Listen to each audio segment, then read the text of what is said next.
When we think about deadly weapons, we usually imagine complexity. Rockets, aircraft, tanks, precision-guided missiles. But the deadliest weapon in modern history is far simpler. It fits in the hands of a single person. It requires almost no training, and it has been used continuously for nearly 80 years. After the Second World War, Soviet military planners began preparing for the next continental war. The USSR had just lost around 27 million people. It had fought vast, grinding land battles, mobilized millions of conscripts with minimal training, and learned brutally that weapons had to work in mud, in extreme cold, with poor logistics and under constant pressure. Soviets assumed the next war would look similar.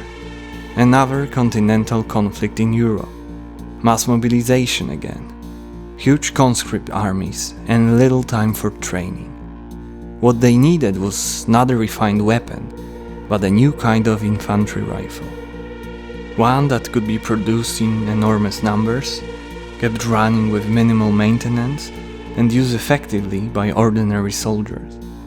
To get it, the Soviet system did what it often did. It requested multiple state design bureaus to develop and test rival prototypes.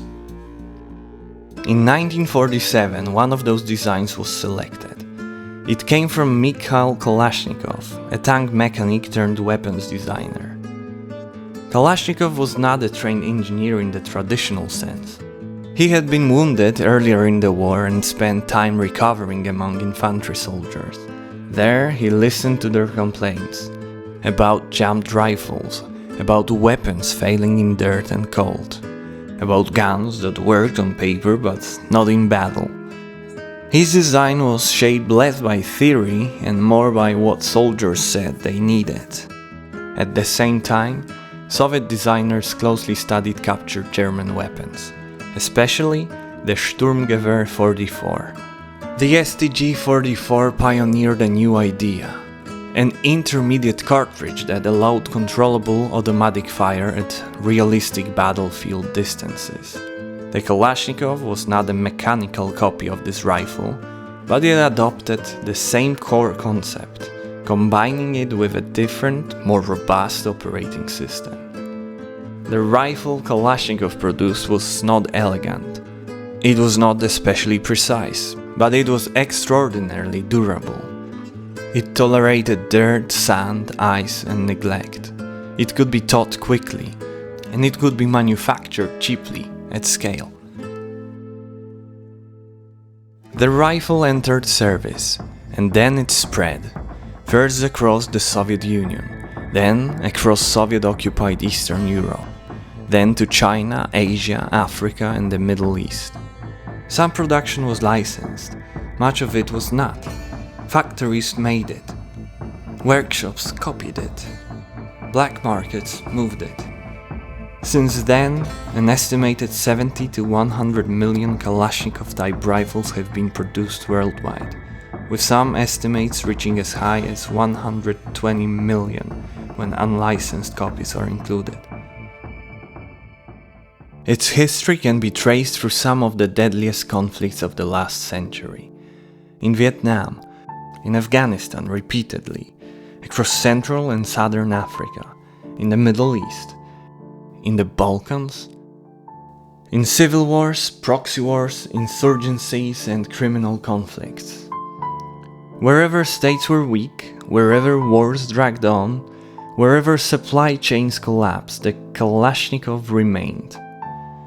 Not because it was the best weapon, but because it was the most available. Regular soldiers used it. So did militias and insurgent groups. So did criminal organizations. And tragically, children too. Its lightweight and simple mechanics made it usable by child soldiers. In some conflicts, children were not an exception. They were a feature. The design lowered the threshold for participation in violence. How many people has it killed? There is no precise number. Wars do not keep clean ledgers. But most direct deaths in modern conflicts come from small arms, and Kalashnikov-type rifles dominate those conflicts. Across decades of post-1944 warfare, historians' estimates place the death toll linked to Kalashnikov-type rifles in the range of roughly 30 to 70 million, and possibly beyond. Deadliness is not about power per shot. It is about distribution, repeatability, and longevity. The weapons that kill the most are not the most spectacular. They are the ones that become ordinary. That pattern is still visible today.